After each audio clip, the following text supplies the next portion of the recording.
welcome to MCA Live. I'm Darla Hood. And I'm Jenna Jurassic. Here are today's announcements, then our news stories. Today is Monday, November 18th, Day 3. Keystone exams start December 4th and are only 8 school days away. Mrs. Rumble's speaking and writing classes are reminded to bring pop song lyrics to their class this week. Students are reminded they may not bring their own food or drink, including water bottles, to the cafeteria during study hall. Sign up for winter track in the athletic office. Future teachers will meet Wednesday after school in Mrs. Martz's room.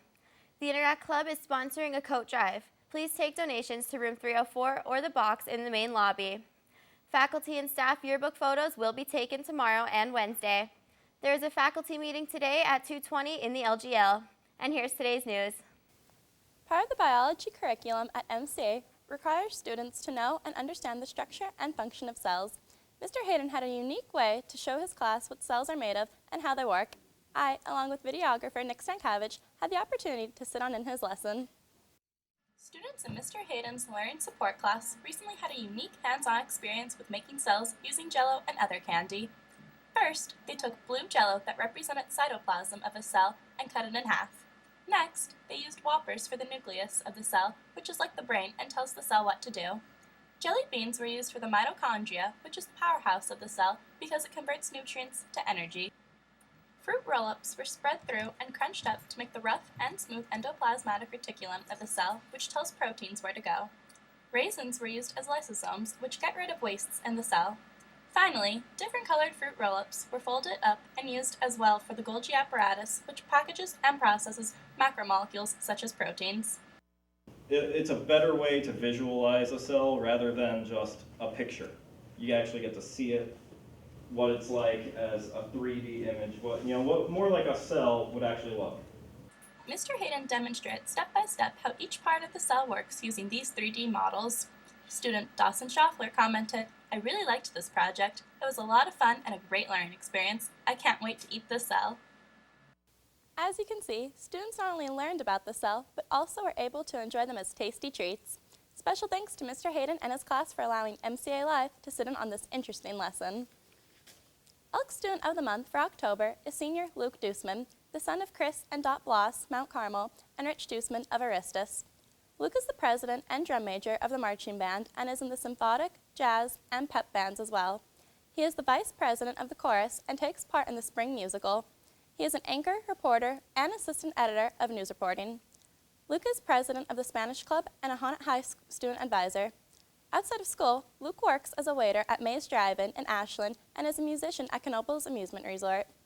His honors and awards include being in the PMEA District 8 Band, PMEA Region 8, and the PMA District 8 Jazz Band.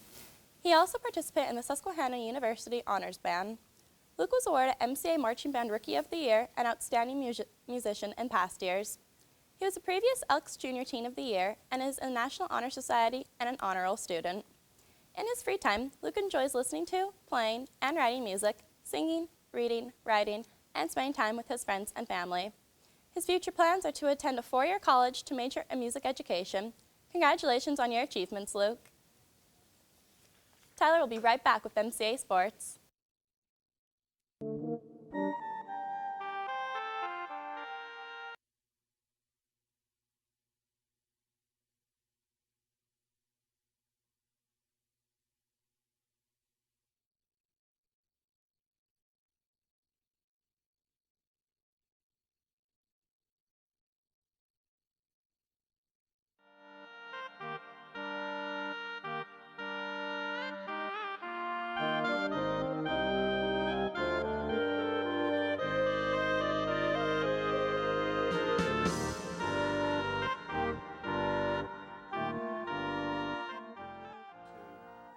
As the beginning of the season is approaching, the excitement for girls basketball is already in the air.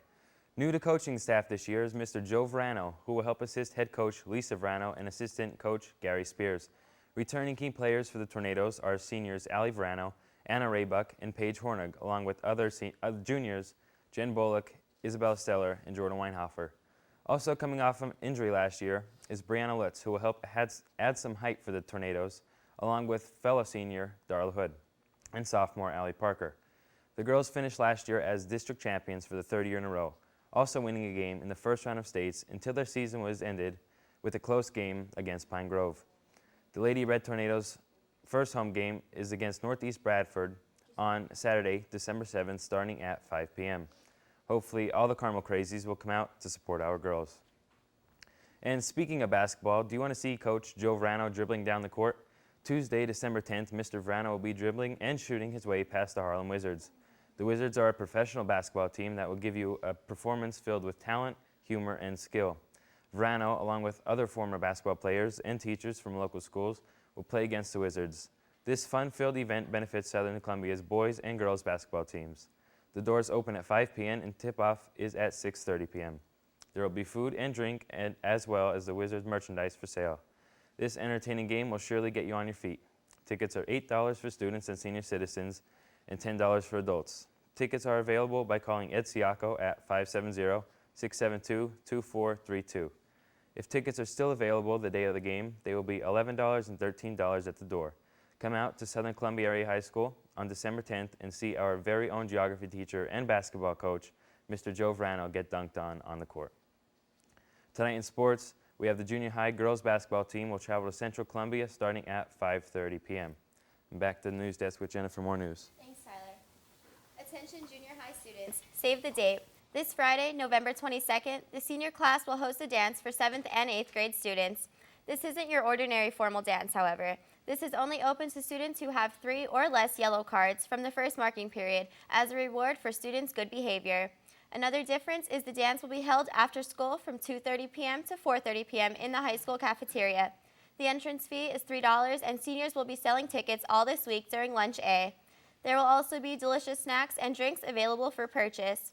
If you have more than 3 yellow cards, don't worry, there will be another dance scheduled for later in the school year, but avoid getting those cards to be included. Help out the senior class, 7th and 8th grade, and don't forget your dancing shoes this Friday. And for today's lunch, Salisbury steak dinner, bread slice, scalloped potatoes, tropical fruit, and low-fat milk. And for tomorrow's breakfast, French toast sticks, whole grain cereal, assorted bagels, and 100% juice. Well, that's it for today's news. Tune in with us again tomorrow We hope you had a fun weekend. because here comes the last full week of school before Thanksgiving break. Have a great day, MCA.